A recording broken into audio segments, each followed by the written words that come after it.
students, today we'll be starting chapter 1, English Standard 11.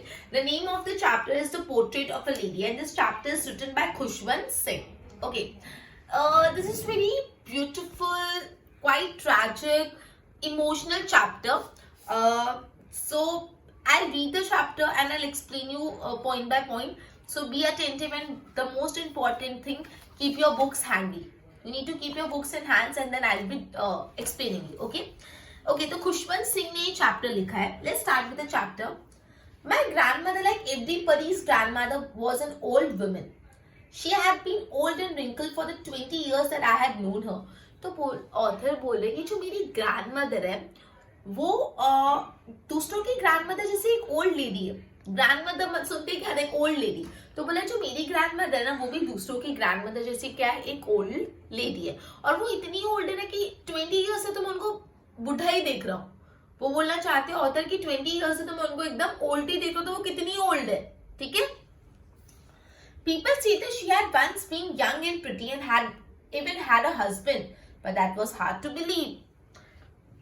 Author बोल रहे हैं कि लोग ऐसा बोलते हैं कि एक जमाना था जब ग्रैंडमदर भी यंग थी और एकदम प्रिटी लगती थी और इनफैक्ट उनके हस्बैंड भी थे. और ये बात मानना तो मुश्किल है. क्यों मुश्किल है? क्योंकि उनको अपनी दादी अभी इतनी बूढ़ी दिखती है ना कि उनको देख के लगता भी नहीं कि एक जमाने में ये जवान भी होगी. तो बोल रहे ऑथर की लोग बोलते हैं एक जमाने में बहुत यंग लेडी थी, बहुत ब्यूटीफुल प्रिटी लेडी थी और इनके इवन हस्बैंड थे, which was hard to believe. और ये दादी को देख के भी लग नहीं रहा कि जवान भी होंगी किसी टाइम पे, इतनी बुढ़ी थी उनकी दादी. ठीक है. My grandfather's portrait hung above the mantelpiece in the drawing room. बोला कि जो मेरे ग्रैंडफादर का पोर्ट्रेट है, पोर्ट्रेट मतलब उनकी जो तस्वीर है वो मेंटल पीस के ऊपर लगी थी. मतलब जो यूजुअली यू कैन इमेजिन एक कबर्ड है, कबर्ड के ऊपर जो वॉल होती है वहां पे ग्रैंडफादर की पोर्ट्रेट लगी हुई थी. अब ग्रैंडफादर कैसे डिस्क्राइब किए हैं देखो. He wore a big turban and a loose fitted clothes. जो पोर्ट्रेट में ग्रैंडफादर ने एक बड़ी सी टर्बन आपको पता है पगड़ी जिसको अपन बोलते हैं, तो ग्रैंडफादर ने एक बड़ी सी टर्बन पहन रखी है ना. हाँ, लूज फिटेड क्लोथ, एकदम ढीले ढाले कपड़े पहन रखे हैं. His long white beard covered the best part of his chest and he looked at least 100 years old. तो बोले उनके जो लंबे लॉन्ग व्हाइट बियर्ड, लंबी सी व्हाइट कलर के बियर्ड मतलब दाढ़ी, लंबी सी व्हाइट कलर की दाढ़ी उनके चेस्ट तक आ गई. इतनी लंबी दाढ़ी थी. ठीक है. और वैसे लगता है आज से 100 साल पुराने, इतने बूढ़े लग रहे हैं. ठीक है.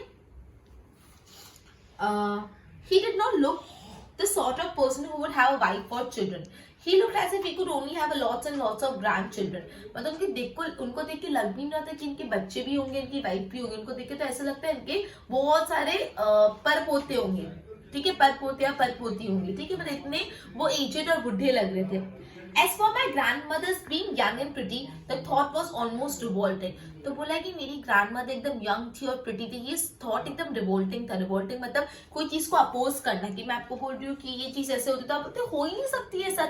तो उसी तरह ये जो उनका थॉट था ना कि उनकी ग्रैंडमदर भी एक टाइम पे यंग और प्रिटी थी, ये थॉट उनके लिए कैसा था, एकदम रिवोल्टिंग था. मतलब बिलीव ही नहीं कर पाए, वो चीज को रिवोल्ट कर दे. ठीक है. She often told us of the games she used to play as a child. उनकी ग्रैंडमदर उनको बताती थी कि बचपन में वो कौन कौन से गेम खेलते थे. That seemed quite absurd and undignified on her part. लेकिन ये ऐसा सुनते ना दादी गेम खेल देती थी, सुन के एकदम अब्सर्ड लगता है. दादी कैसे गेम खेल सकती है, और एकदम अनडिग्निफाइड लगता है कि दादी गेम मतलब ऐसे दादी कैसे गेम खेलेंगे, उनको बहुत बच्चे खेलते हैं ना गेम. तो And we treated it like the fables of the prophet she used to tell us. और हमको लगता था ये fables है. fables मतलब शॉर्ट स्टोरी. दादी माँ रात को सोते समय कहानियां सुनाती है ना प्रॉफिट की. प्रॉफिट मतलब जो संत महात्मा होते हैं. तो बोला कि ऐसा लगता था दादी जब अपने बचपन के गेम्स के किस्से सुनाती थी, ऐसा लगता दादी हमको कोई कहानी सुना रही, क्योंकि वो तो बिलीव ही नहीं किया जा सकता कि दादी गेम खेलती होगी. इतना अनडिग्निफाइड लगता है. तो अपना फर्स्ट पैराग्राफ कंप्लीट हो. मैं फर्स्ट पैराग्राफ को सम अप कर लेती हूँ जिससे आपको पिक्चर का क्लैरिटी है. तो सबसे पहले चैप्टर ऐसे स्टार्ट हो रहा है. ऑथर बोल रहे हैं, खुशवंत सिंह बोल रहे हैं कि मेरी ग्रैंडमदर, लोगों की ग्रैंडमदर जैसी बहुत ओल्ड सी लेडी है. आज से 20 ईयर्स तक तो मैं उनको ओल्ड देख रहा हूँ. मतलब वो कितनी ओल्ड होगी. ठीक है. बोला है कि लोग बोलते हैं कि वो एक जमाने में यंग थी, प्रिटी थी और इवन उनके हस्बैंड भी थे, लेकिन ये बिलीव करना बहुत मुश्किल है. उनको देख के लगता नहीं वो इतनी यंग कभी होंगी भी. फिर बोला मेरे जो ग्रैंडफादर का पोर्ट्रेट है वो मेंटल पीस के ऊपर लटका हुआ है. मतलब एक जो नीचे फायर प्लेस होती है जहाँ पे आग जलाते हैं, उसके ऊपर वाला जो पार्ट होता है उसको मेंटल पीस बोलते हैं. तो वहां पे ग्रैंडफादर की पोर्ट्रेट, और ग्रैंडफादर कैसे एकदम टर्बन है बड़ी सी और एकदम व्हाइट बियर्ड, लूज फिटेड कपड़े पहने, व्हाइट बियर्ड है और उनकी जो बियर्ड इतनी लंबी है कि वो चेस्ट पे कवर हो जा रही है. ठीक है. और मतलब उनको देख के बिल्कुल भी लग नहीं रहा कि ऐसे इंसान है जिनकी बीवी बच्चे भी हो सकते हैं। ऐसा लग रहा है इनके तो बहुत सारे ग्रैंड डॉटर्स या ग्रैंड सन्स ही हो सकते हैं, इतने बुढ़े लग रहे हैं। ऐसा लग रहा है आज से 100 साल पुराने हैं, ठीक है। उसके बाद बोला है कि मेरी ग्रैंड मदर, हम मतलब the thought of grand mother being young and pretty was revolting, मतलब ये सोच के भी रिवोल्ट करने का मन करता है कि ऐसा तो हो ही नहीं सकता कि मेरी ग्रैंड मदर यंग और प्रिटी हो, ठीक है। और ग्रैंड मदर उनको ना अपने बचपन की गेम्स की कहानियां सुनाती थी, वो कौन कौन से गेम्स खेलती थी, और ये सुनना बहुत अब्सर्ड लगता था कि दादी कैसे गेम खेल सकती है, कितना अनडिग्निफाइड है। और ऐसा लगता था ये भी कोई कहानी है या जो दादी हमको सुनाती है, जो एक फेबल है, जो सच नहीं है। अब सेकंड पैराग्राफ पे जाते हैं। She had always been short and fat and slightly bent. बोले वो हमेशा से शॉर्ट थी, मतलब कम हाइट है, फैट थोड़ी फैटी थी, एंड स्लाइटली बेंट, बेंट मतलब थोड़ी झुकी भी, ऐसे झुक के चलते ना बुढ़े लोग वैसे। तो हमेशा वो कैसी थी, short, fat and slightly bent. अगर पूछे कि दादी माँ का अपीयरेंस बताओ तो शॉर्ट, फैट, बेंट, इमेजिन कर लो दादी माँ को, ठीक है। और दादाजी कैसे थे, दादाजी ने बड़ी सी टर्बन पहनी थी, लूज लूज कपड़े पहने थे, बड़ी सी दाढ़ी थी, चेस्ट तक आती हुई दाढ़ी थी, ठीक है। दादा दादी का इमेजिन करके करना। हर face was criss cross of wrinkles. अब पता है बुढ़े लोगों को झुर्रियां पड़ जाती है, फेस पे से रिंकल्स हो जाते हैं, कड़कड़ा जाता है फेस, तो उनके फेस पे पूरा क्रिस क्रॉस रिंकल्स थे, running from everywhere to everywhere, हर जगह से हर जगह उनके फेस पे रिंकल्स से झुर्रियां पड़ गई थी। No, we were certain she had been as we had known her, old so terribly that she could not grow older and stay at the same age for 20 years। बोले मेरी दादी माँ इतनी बुढ़ी लगती थी ना कि ऐसा लगता था आज से और 20 साल गुजर गए तो इससे तो ज्यादा बुढ़ी होगी क्या, आज से और 20 इयर्स तक भी इतनी रहेगी, इससे ज्यादा तो क्या होगी, इतना एक्सट्रीम बुढ़ापन का पहुंच गया था कि इससे तो ज्यादा और कितनी ओल्ड दिखेगी grand mother. She could never be pretty but she always beautiful. बोला कि वो कोई प्रिटी तो नहीं दिखती होगी बट हाँ हमेशा वो ब्यूटीफुल तो थी। She hopped about the house in spotless white, and one hand resting on her waist to balance her stoop, and the other telling the beads of the rosary। क्या बताया, वो हमेशा ना घर में हॉप कर दे रहे, इधर उधर घूमते रहते थे, व्हाइट कलर के कपड़े पहन के, एक हाथ वो अपने कमर पे रखते थे अपनी स्टूप को बैलेंस करने के लिए, कमर को बैलेंस करने के लिए, और दूसरे हाथ में बीड्स माला छपते हुए पूरे रूम में वो, पूरे घर में वो घूमते रहते थे। her silvery locks were scattered untidily over a pale puckered face। अब सिल्वरी लॉक्स मतलब जो यूजुअली आपको तो बुढ़े लोगों के व्हाइट हेयर्स हो जाते हैं, तो यहाँ पे सिल्वरी लॉक्स बोला है, मतलब जो सिल्वर कलर के व्हाइट कलर के जो उनके जो बाल के स्ट्रिप्स होते हैं ना, वो उनके अनटाइडली ओवर अ पेल पकड़ फेस, उसके उनके पेल से एकदम थके हुए फेस पे हमेशा वो अनटाइडली उनके बाल स्प्रेड रहते थे। And I constantly moved in inaudible prayer, उनकी मुंह में हमेशा इनऑडिबल प्रेयर, कुछ ना कुछ छाप करते रहते। इनऑडिबल मतलब मन में बोलते ना, मतलब मन में छाप करना। इनऑडिबल मतलब सुनाई नहीं देने वाली प्रेयर्स, हमेशा उनकी लिप्स एक प्रेयर में रहते थे। She was like the winter landscape in the mountain, an expanse of pure white serenity, breathing peace and contentment। ऐसा लगता था विंटर लैंडस्केप, माउंटेन में कोई विंटर के सीजन में कोई ब्यूटीफुल सा लैंडस्केप देख ले तो कितना ब्यूटीफुल लगता है, वैसे लगते थे। Expanse of pure white serenity, मतलब एकदम व्हाइट चीज हमेशा बहुत प्योर होती है, सेरेनिटी मतलब एकदम प्योर पवित्र, तो प्योर व्हाइट सेरेनिटी जैसे लगते थे, विद पीस एंड कंटेनमेंट, हमेशा शांत, सेटिस्फाइड। ठीक है, तो अपना सेकंड पैराग्राफ भी कंप्लीट हो गया। मैं वापस सेकंड पैराग्राफ को समअप कर लेती हूँ जिससे ज्यादा क्लैरिटी आ जाए। तो बेसिकली ऐसा बोला है कि उनकी दादी के बारे में बताया, दादी हमेशा से कैसी थी, स्लाइटली शॉर्ट थी, फैट थी और बेंट थी, ठीक है। उसके बाद उनके फेस पे बहुत सारे रिंकल्स से क्रिस क्रॉस रिंकल्स जाते थे, और वो इतनी बूढ़े हो गए थे कि इससे ज्यादा बूढ़े होते ही क्या से, और 20 साल भी गुजर गए तो उससे ज्यादा वो एक्सट्रीम बूढ़े हो ही नहीं सकते। वो हमेशा ब्यूटीफुल लगते थे, प्रिटी का तो पता नहीं बट ब्यूटीफुल तो थे। वो घर में हॉप करते रहते थे इन द स्पॉटलेस व्हाइट, पूरे व्हाइट कलर के कपड़ों में, और एक भी धब्बा नहीं होता था, स्पॉटलेस एकदम व्हाइट चमकतेदार कपड़े पहन के। एक हाथ उनके कमर पे होता था जो अपनी स्टूप कमर को बैलेंस करता है, दूसरे हाथ में क्या होती थी, बीड्स, माला, ठीक है। और उनके जो सिल्वर लॉक्स होते, सिल्वर लॉक मतलब हेयर, उनके फेस पे अनटाइडली स्कैटर्ड होते थे, और उनके लिप्स हमेशा कैसे होते थे, इनऑडिबल प्रेयर्स, मतलब मन मन में वो चैंटिंग करते रहते थे, ठीक है। Third paragraph, my grand mother and I were good friends. अब जो ऑथर है, जो खुशवंत सिंह, और उनके जो ग्रैंड मदर है वो बहुत अच्छे फ्रेंड्स थे। My parents left me with her when they went to live in a city and we were constantly together। तो बोला जो ऑथर है खुशवंत सिंह, उनके पेरेंट्स है ना सिटी में रहने चले गए थे, और उनकी ग्रैंड मदर और ये जो खुशवंत सिंह है विलेज में रहते थे, तो पूरे टाइम वो अपने ग्रैंड मदर के साथ ही रहता था, तो बहुत मेमोरीज अटैच थी उसके अपने ग्रैंड मदर के साथ। She used to wake me up in the morning and gets me ready for school। मतलब उनकी ग्रैंड मदर जिसको सुबह सुबह उठाती थी और फिर स्कूल के लिए तैयार करती थी।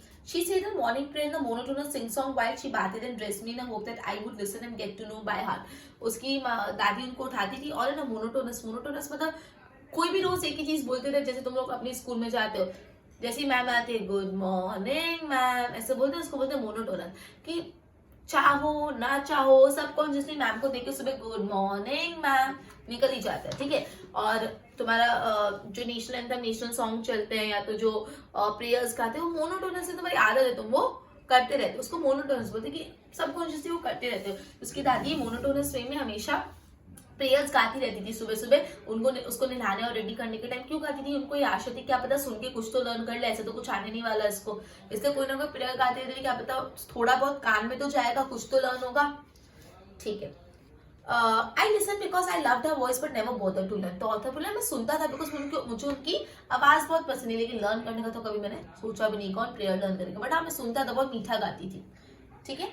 Then she would fetch my swollen slate which she had already washed and plastered with yellow. Then she would fetch my wooden slate which she had already washed and plastered with yellow chalk, a tiny earthen ink pot and a red pen, tie them in a bundle and hand it to me. फिर वो slate, चौक, pencil उन सबको ink विंक बांध के मुझे दे देती थी। मतलब पुराने टाइम की बात है, तो स्कूल बैग नहीं, पूरा स्लेट प्लेट पे लिखते थे ना, तब का बात है।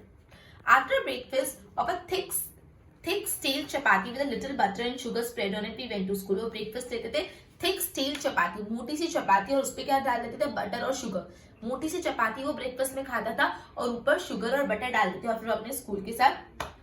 After breakfast of thick stale chapati ना, we went to school, she carried several stale chapati with her for village dog, और वो बहुत सारी चपातीज जो गांव के डॉग्स है उनके लिए भी लेके जाती थी, वो डॉग्स को भी चपातीज खिलाती थी। थर्ड पैराग्राफ भी कंप्लीट, वापस सम अप करा ली थर्ड पैराग्राफ। तो ऐसा बोला है कि वो और उसकी दादी बहुत अच्छे फ्रेंड्स थे। एक्चुअली उसके पेरेंट्स सिटी में रहने चले गए थे, उसकी दादी और वो विलेज में रहते थे।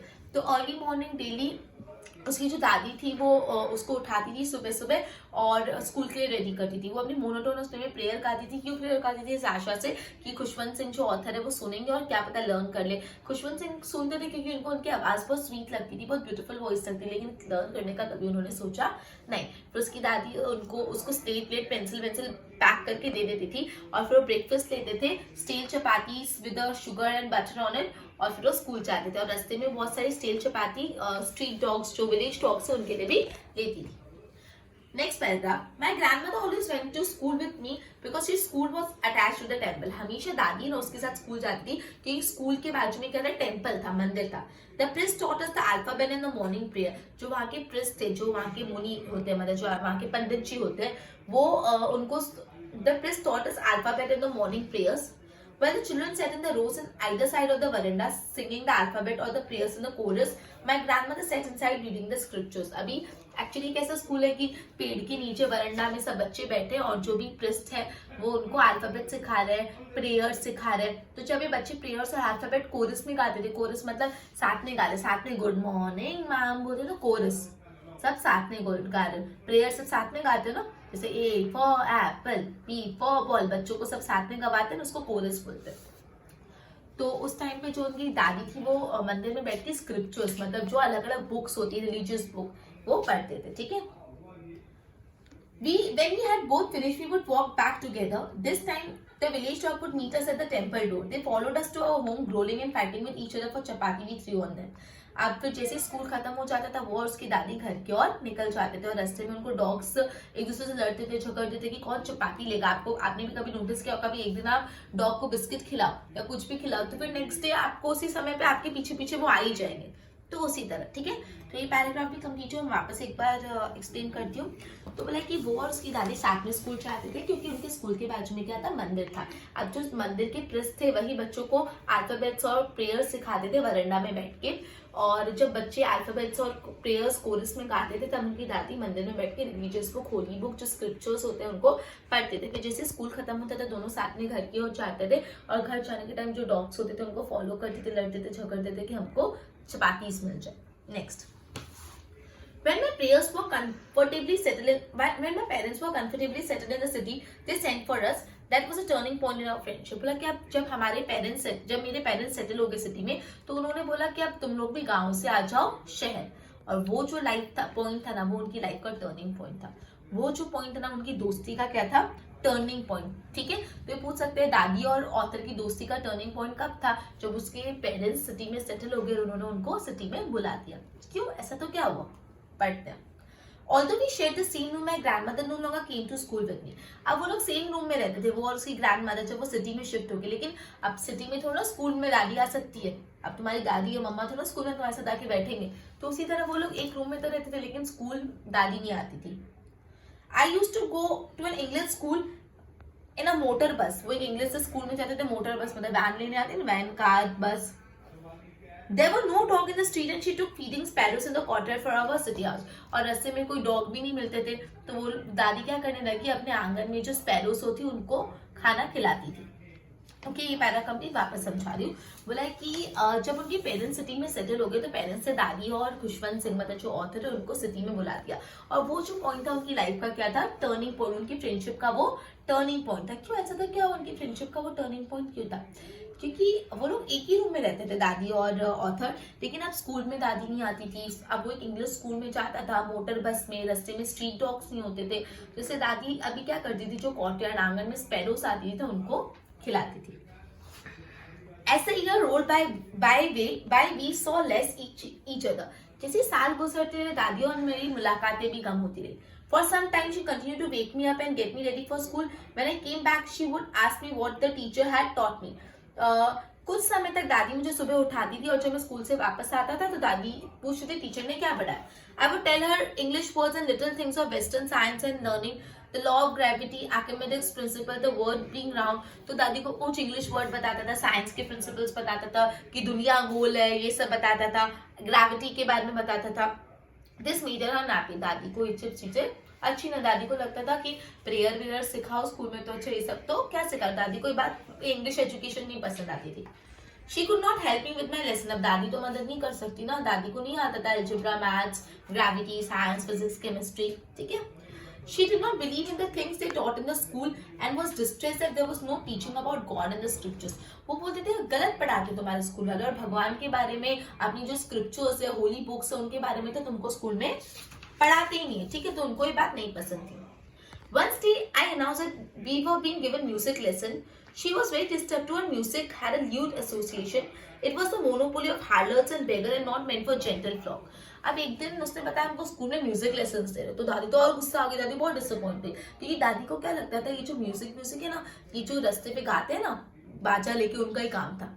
उनको क्या लगता था, जो बेकर्स होते हैं, जो हार्डवर्स होते हैं, जो गाना गा के भीख मांगते हैं, जो गाना गा के लोगों को एंटरटेन करके भीख मांगते हैं, उनका काम है म्यूजिक. जेंटलमैन लोगों का काम नहीं. जो जेंटल लोग, जो अच्छे रेप्यूटेड लोग होते हैं, वो गाने वाने नहीं गाते. उनकी दादी को ऐसा लगता था, इसलिए दादी बहुत अपसेट थी जब स्कूल में म्यूजिक भी. पहले तो दादी खुशी नहीं थी कि भगवान के बारे में तो पढ़ा नहीं रहे, साइंस, ग्रेविटी, मैथ्स, अलजेब्रा, तो दादी ऑलरेडी अपसेट थी उनकी टीचिंग पैटर्न से. अब तो म्यूजिक लेसन जो उनको क्या लगता था, बेगर्स और हार्डवर्स का काम है, ठीक है.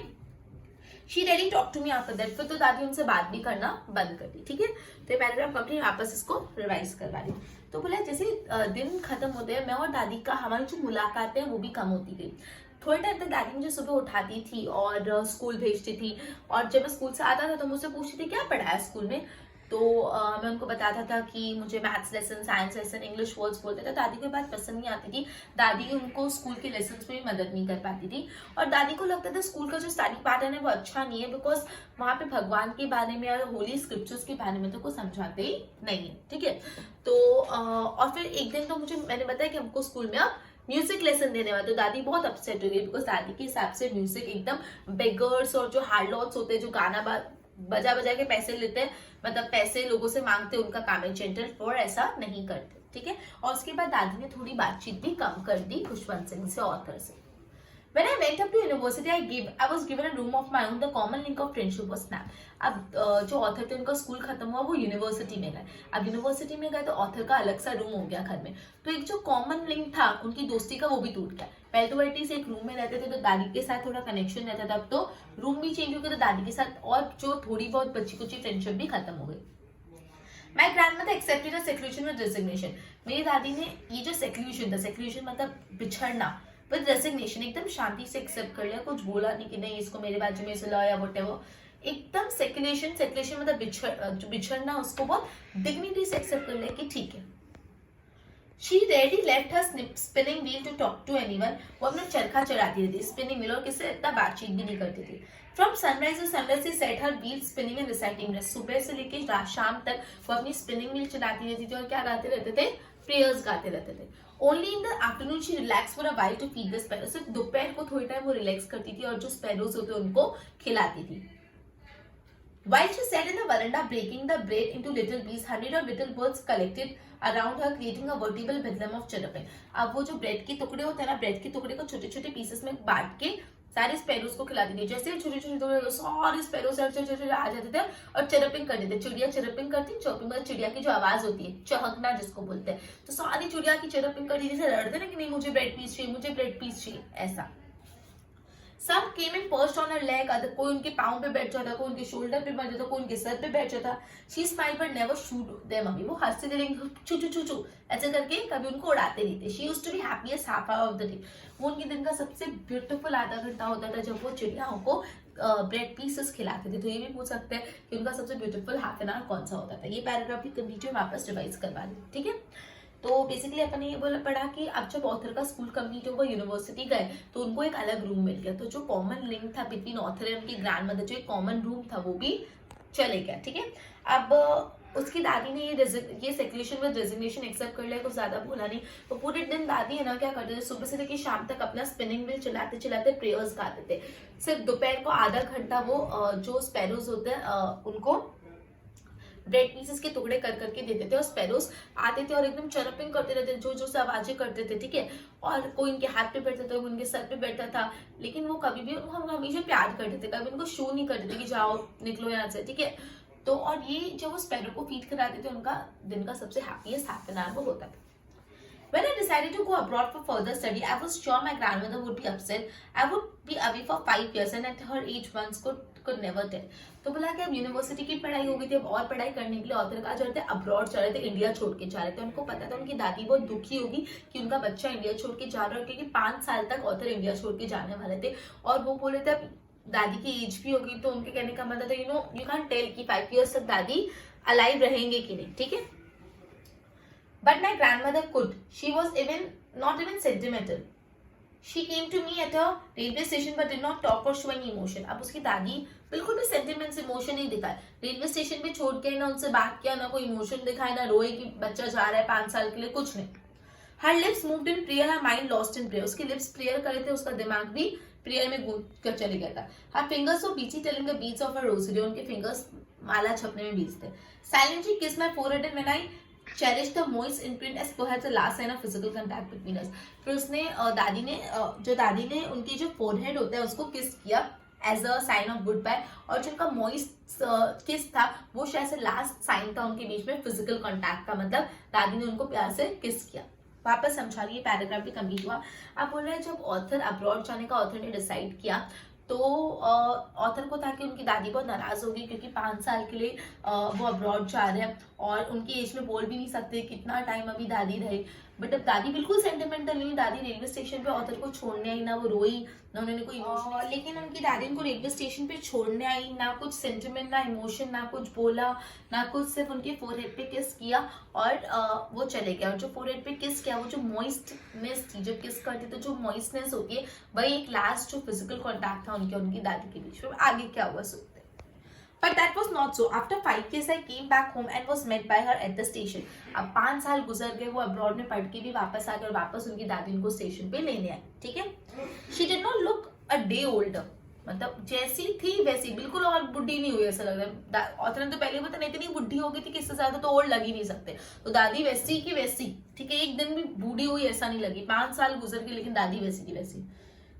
She still has no time for words and while she clasped in her arms I could hear her reciting prayer. अभी भी उनके पास टाइम नहीं था कि वो कुछ बोले. उन्होंने उनको जैसे ही हक किया तो तभी वो अपनी प्रेयर्स ही बोल रही थी, वो अपनी प्रेयर्स ही बोलती रहते थे. Even on the first day of my arrival, her happiest moment was with the sparrow, whom she fed longer with a frivolous rebuke. तो बोला कि मतलब मेरा फर्स्ट डे था 5 साल बाद में आया, तो भी उनका सबसे ब्यूटीफुल टाइम कौन सा था, वापस जब अपने वो स्पैरोज को विद अ फ्रिवलस रिब्यूक, मतलब थोड़े गुस्से से और थोड़ा रिब्यूक, मतलब डांटते नहीं, प्यार से डांटते कि क्या कर रहे, प्यार से डांट रहे थे स्पैरोज को और उनको ब्रेड खिला रहे थे। मतलब ऑथर फर्स्ट डे आया तो ऑथर एक्सपेक्ट कर रहा था कि दादी उनके साथ बैठे बातें करनी, दादी ने उनको स्टेशन पे मिले, हक किया, वो अपने प्रेयर्स ही बोल रहे थे, घर पे जाके वो अपने स्पैरोस को फीड करा रहे थे, मतलब नथिंग स्पेशल, ठीक है। तो देखिए यही बात बोलिए 5 साल बाद जब ऑथर वापस आए तो वापस रेलवे स्टेशन पे दादी उनको लेने आई। दादी ने के पास कोई वर्ड्स नहीं थे बोलने को, दादी ने जब गए तभी भी कुछ नहीं बोला और आए तभी भी कुछ नहीं बोला, हक करके बस अपने प्रेयर्स अंदर गा रहे थे, ठीक है। और जिस दिन ऑथर का फर्स्ट डे था घर पे, 5 साल बाद है, तो भी उनका हैप्पीएस्ट मोमेंट ऑथर से मिलने का नहीं था, उनका हैप्पीएस्ट मोमेंट था अपने स्पैरोस को फीड कराना। In the evening, a change came over her. She did not pray. She collected the women of the neighborhood and got an old drum and started to sing. अब शाम को कुछ बदलाव आ गया। शाम को दादी प्रेयर्स नहीं कर रही थी। दादी ने आजू बाजू के सब जो वुमेन से उनको इकट्ठा किया और एक ड्रम, तबला, ड्रम जो भी बोलते, ढोलक बजा। For several hours she thumped the sagging skins of the dilapidated drum and sang the homecoming of warrior। मतलब घंटों तक वो ढोलक जोर जोर से बजा बजा के ऐसे गाने गाते जैसे बहुत साल बाद कोई वॉरियर लड़के लड़ाई लड़के आते हैं ना, वैसे। ये जो लिखा है ना, the sagging skin of the dilapidated drum, मतलब बेचारा ड्रम बजा बजा के भी उसकी स्किन फटने वाली थी। इतना दादी ने ड्रम को बजाया ना, इतना दादी ने ढोलक बजाया कि वो ड्रम की स्किन एकदम dilapidated, खराब हो रही थी, ठीक है। Okay, We had to persuade her to stop to avoid overstraining। तो हम उनको फोर्स कर रहे थे कि बस अब ढोलक मत बजाओ, ओवरस्ट्रेन हो जाओगे, मतलब बहुत ज्यादा थकान हो जाएगी, ढोलक बजाना बंद करो। That was the first time since I had known her that she did not pray। मतलब पहला दिन ऐसा था कि दादी ने कुछ प्रेयर्स नहीं करे, ठीक है। तो बोला कि इन द इवनिंग, शाम को इवनिंग में दादी के बिहेवियर में कुछ बदलाव हुआ। दादी ने पहली बार प्रेयर्स नहीं सिंग की एंड उन्होंने क्या किया, जो आजू बाजू की विमेन्स थी उनको गैदर किया और वो सॉन्ग्स गाने लगी। मतलब वो एक ड्रम लेके जोर जोर से ड्रम बजा के होम कमिंग ऑफ वॉरियर, जैसे कोई लड़ाई लड़के वापस घर आता है ना, वैसे सॉन्ग गाने लगी। और the sagging of the skin of the dilapidated drum, मतलब वो इतना जोर जोर से ढोलक बजा रहे थे कि जो ढोलक की स्किन है वो भी एकदम फटने जैसी हो गई थी। हम लोग उनको परsuade कर रहे थे, फोर्स कर रहे थे कि बस अब ढोलक मत बजाओ वरना वो ओवरस्ट्रेन हो जाएंगे, मतलब एकदम उनमें थकान आ जाएगी, ठीक है। लेकिन पहली बार ऐसा हुआ कि दादी ने प्रेयर्स नहीं करी।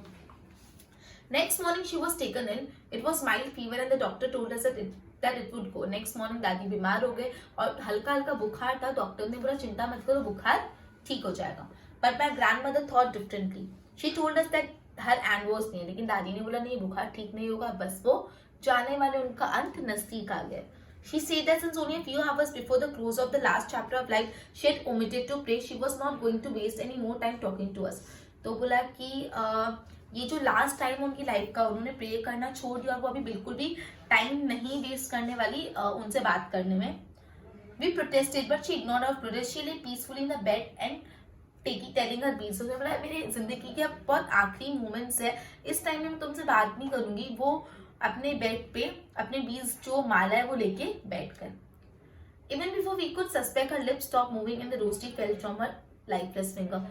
और उनको पता चलता उनसे पहले क्या हुआ, उनकी जो बोलती, जो प्रेयर्स बोलती हुए लिप्स थे वो चुप हो गया और माला जो है वो हाथ से गिर गई। A peaceful pallor spread on her face and we knew that she was dead। उनके फेस पे एकदम पीसफुल पिलारा के, मतलब उन्होंने अपने अंतिम समय में भगवान के दर्शन करे और वो डेड हो गए। We lifted her off bed and as in customary I laid her on the ground and covered her with a red shroud। तो बोला हमने उनको बेड से उठाया और कस्टमरी होते हैं डेड बॉडीज को ग्राउंड पे रखते, तो ग्राउंड पे रखा, उनको कवर कर दिया with a red shroud। After a few hours of mourning we left her alone to make arrangement for a funeral। थोड़े टाइम तक मतलब मोर्निंग किया, जो दुख प्रकट करते, फिर हम लोग जो फ्यूनरल का अरेंजमेंट करने गए। In the evening we went to her room with a crude stretcher to take her to be cremated. अब वो दोपहर को एक स्ट्रेचर लेके गए, उस पर स्ट्रेचर में बिठा के वो जो शमशान होते हैं वहां लेके जाएंगे। लेकिन वहां पे उन्होंने क्या देखा, the sun was setting and had lit her room with a veranda with a blaze of golden light. Sunset हो रहा था और उनका जो रूम एकदम गोल्डन लाइट से पूरा ब्लिंक हो गया था, मतलब नेचुरल लाइट से। We stop half in the cottage all over the veranda and a room right up to where she laid dead and stepped dead in the red shroud. Thousands of sparrows had scattered on the floor. मतलब जहां पे वो dead ले थे वहां से लेके veranda में पूरे थाउजेंड्स ऑफ द स्पैरोज वहां पे इकट्ठा हो गई थी। देयर वाज नो चिरपिंग, लेकिन वो स्पैरोज चिरपिंग नहीं करते, पूरी सारी स्पैरोज, थाउजेंड्स ऑफ स्पैरोज शांत बैठे थे, भी मॉर्निंग कर रहे थे, दुख प्रकट कर रहे थे। We felt sorry for the birds and my mother fetch some breads for them. तो उनकी मम्मा को लगा कि ये चुप बैठे क्योंकि दादी ने आज उनको ब्रेड्स के टुकड़े नहीं खिलाए, तो उनकी मम्मी ने क्या किया, ब्रेड्स के टुकड़े स्पैरोज को दिए कि दादी तो नहीं दे पाएंगे, दादी तो नहीं रहे, तो उन्होंने दिए। She broke it into little crumbs the way my grandmother used to and threw it to them. जैसे दादी छोटे छोटे टुकड़े करके देती थी वैसे ही दिया। The sparrow took no notice of the bread, लेकिन स्पैरो ने तो ब्रेड को देखा तक नहीं, बिकॉज स्पैरोज ब्रेड के लिए नहीं आई थी। स्पैरो चरपिंग इसलिए नहीं कर रही थी क्योंकि उनको ब्रेड नहीं मिली, क्योंकि उन्होंने अपने जो लविंग वन है, जो इतने सालों से उनको ब्रेड फीड करते हैं, उनकी डेथ पे शोक व्यस्त करी थी। बिकॉज स्पैरोज हो या कोई भी एक हार्ट होता है, ठीक है, एक इमोशन था उनसे अटैच, और जिस इंसान से वो इतना अटैच है वो नहीं रहा, तो वो लोग भी मॉर्निंग प्रकट कर रहे थे। When we carried to my grandfather corpse of they flew away, जैसे दादी की बॉडी लेके गए, सारी स्पैरोज वापस चले गई। Next morning the sweeper swept the bread crumbs into the dustbin, और नेक्स्ट मॉर्निंग स्वीपर ने जो ब्रेड के क्रम्स है डस्टबिन में डाल दी। मतलब किसी ने भी ब्रेड क्रम्स खाई नहीं, वो इतने दुखी थे। ठीक है, तो लास्ट का जो पॉइंट है जो मैंने रिवाइज नहीं करा, वापस करा रही हूँ अपना, यहाँ से बाकी था कि नेक्स्ट मॉर्निंग अपन ने ये पढ़ा था कि ऑथर आया, ऑथर आने के बाद क्या हुआ, ऑथर आया, दादी स्टेशन पे मिली, दादी स्टेशन पे मिली और कुछ बोला नहीं, अपनी प्रेयर्स गाई, घर पे जाके भी अपने स्पैरोज को फीड कर रहे थे। लेकिन नेक्स्ट डे कुछ अलग हुआ, नेक्स्ट डे सॉरी इवनिंग में कुछ अलग हुआ। उन्होंने प्रेयर्स निकाले, उन्होंने आजू बाजू की सारी वुमेन्स को इकट्ठा करके ड्रम बजाने लगे, ढोलक बजाने लगे। इतनी जोर जोर से ढोलक बजा रहे थे ना कि ढोलक की स्किन फटने वाली थी। उन्होंने रोका कि मत करो वरना थक जाओगे, बीमार पड़ जाओगे। नेक्स्ट डे दादी बीमार हो गई, उनको हल्का हल्का फीवर, और डॉक्टर ने बोला कोई टेंशन के बाद नहीं, फीवर ठीक हो जाएगी। दादी ने बोला मुझे पता है मेरा अंत नजदीक आ गया, मैं ज्यादा समय अब नहीं जीने वाली, मेरे लाइफ के कुछ घंटे बाकी, तो ये घंटे मैं तुमसे बातचीत करके व्यर्थ नहीं करना चाहती, मैं भगवान की भक्ति में घंटे व्यर्थ करना मतलब स्पेंड करना चाहती। दादी बेड पे अपनी रोजरी माला लेके भक्ति कर रहे थे, और थोड़े टाइम में पता भी नहीं चला, दादी के हाथ से माला छूट गई और दादी के लिप्स जो प्रेयर्स करते वो मतलब चुप हो गए, और सबको पता चला कि दादी की डेथ हो गई। ठीक है, तो जो भी उनके पेरेंट्स, उन्होंने दादी को उठा के नीचे फ्लोर पे ले डाउन किया और थोड़े टाइम तक मॉर्निंग की वहाँ पे, और वो लोग फिर उनकी जो मतलब जो भी डेड रिचुअल्स होते लास्ट राइट परफॉर्म करने के अरेंजमेंट में चले गए। जब शाम को आए उन्होंने देखा पूरे वरंडा में एकदम गोल्डन लाइट्स हो गई थी, और थाउजेंड्स ऑफ द स्पैरो वहाँ पे दादी की डेड बॉडी के यहाँ पे थी अप टू वरंडा, और कोई भी चरपिंग नहीं कर रहा था, सब चुप बैठे थे। ऑथर की मम्मी को लगा कि इन लोग को आज ब्रेड नहीं मिली, इसलिए लोग आज उदास है। तो दादी जैसी दादी छोटे छोटे टुकड़े करके देती थी ब्रेड के, वैसे छोटे छोटे टुकड़े करके उनकी मम्मा ने दिया। लेकिन sparrows took no notice of, sparrows ने ध्यान नहीं दिया, उनके लिए ब्रेड के टुकड़े इंपॉर्टेंट नहीं थे, उनके लिए वो इंपॉर्टेंट था कि जो उनको इतना प्यार करता था वो चले गया। ठीक है, तो ना उन्होंने फिर जैसे वो बॉडी को लेके गए, और जो स्पैरोज थी वो भी फ्लू अवे हो गए, ब्रेड के टुकड़े वहां के वहां पड़े। नेक्स्ट डे जो स्वीपर होते उन्होंने ब्रेड के टुकड़े को डस्टबिन में डाला। ठीक है, तो ये जो अपनी बहुत इमोशनल, टचिंग और स्वीट स्टोरी थी, तो portrait of a lady by Khushwant Singh, ये ऑथर और की ग्रैंडमदर के बीच में जो केमिस्ट्री थी, जो बचपन में वो शेयर करते थे। जैसे सिटी में आए, दादी को सिटी लाइफ नहीं पसंद होने लगी, और दादी ने अपना बोलना अवॉइड कर लिया और अपना टाइम भक्ति में लगा दिया। ओके, आई होप इतना क्लियर हुआ। अपना नेक्स्ट सेशन में नेक्स्ट सब्जेक्ट लेंगे। Good bye.